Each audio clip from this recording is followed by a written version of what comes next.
Hi. So I am reading an article which explains why the law is also considered as a social determinant of health, right? And I actually can relate to this aspect of this conversation because I used to work for the Botswana Network on Ethics, Law, and HIV and AIDS, it's called Bonella. This is a human rights organization serving to protect the rights of people living with HIV in Botswana.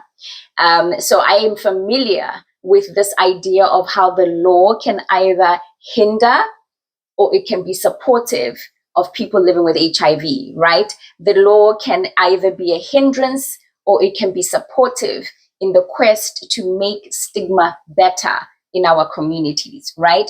So the article that I came across it was written actually by Oarabile Dingake, Professor Oarabile Dingake. He wrote this article in 2017. I've shared a short bio of who he is so that you can also feel comfortable and confident to share this information because it is verified, it is credible information, right?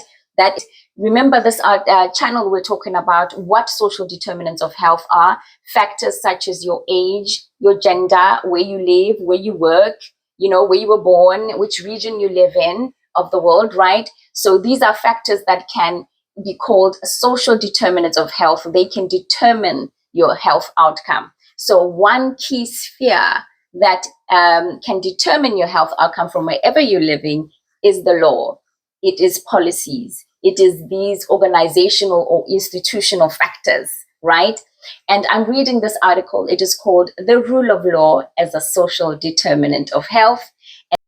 So structural determinants, these are the root causes of health inequities because they shape the quality of the social determinants of health that people experience in their neighborhoods and communities. Structural determinants, including the governing process, economic and social policies that affect pay, working conditions, housing, and education. The structural determinants affect whether the resources necessary for health are distributed equally in society, or whether they are unjustly distributed according to race, gender, social class, geography, sexual identity, or any other socially defined group of people, right?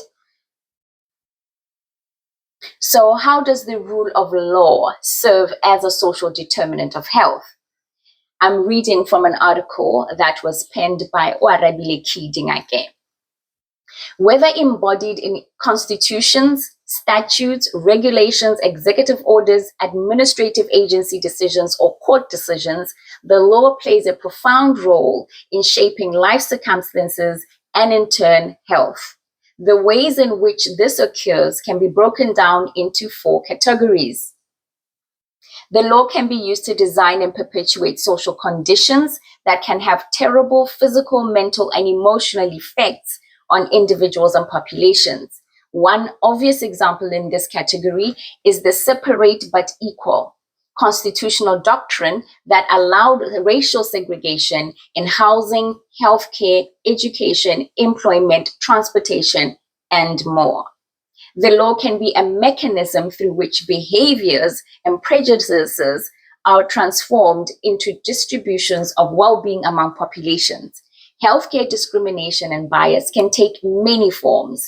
It can be based on race, ethnicity, disability, age, gender, or class, or socioeconomic status. Class-related healthcare discrimination alone can take multiple forms. Laws can be determinative of health through under-enforcement.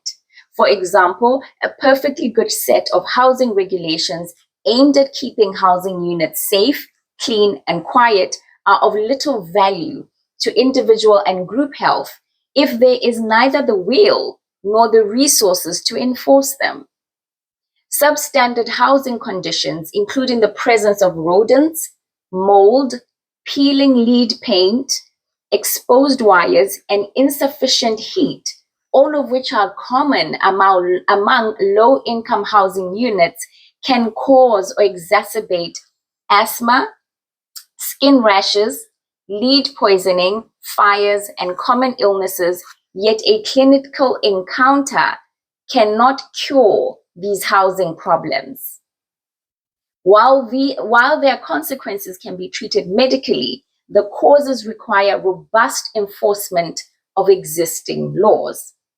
Finally, the law can be used to structure direct responses to health harming social needs that result from factors like impoverishment, illness, market failure, and individual behaviors that harm others. All right.